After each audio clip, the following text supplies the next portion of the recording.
The rain fell heavily over southern Israel as military vehicles rolled slowly through dark streets near the Gaza border. Their headlights reflected across wet pavement while helicopters circled high above the clouds, their distant noise blending with the sound of thunder. Nearly 2 years had passed since the devastating October 7 attacks, yet the country still carried the wounds openly.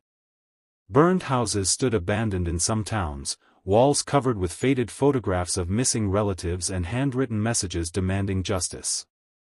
At bus stops, memorial posters fluttered in the cold wind beside Israeli flags darkened by rainwater. Inside a heavily guarded government building in Jerusalem, security officers checked every hallway while television screens displayed breaking news from around the world. Journalists crowded outside behind metal barriers, speaking urgently into cameras as flashes of lightning illuminated the old stone building surrounding the parliament complex. Deep inside the building, Prime Minister Benjamin Netanyahu sat at the head of a long wooden table. His face looked older than it had before the war. Around him were military commanders, intelligence officials, legal advisors, and cabinet ministers. Some looked exhausted from months of conflict. Others carried expressions hardened by anger and grief.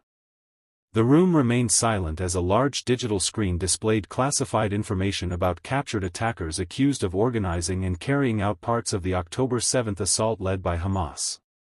Images of destroyed communities flashed across the screen, burned homes, shattered windows, empty streets stained by smoke and ash.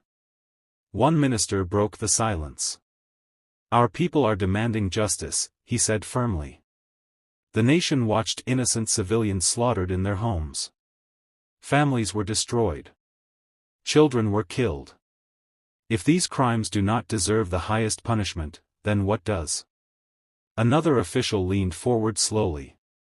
"And what happens after executions?" he asked quietly. "Will the violence end? Or will more violence follow?"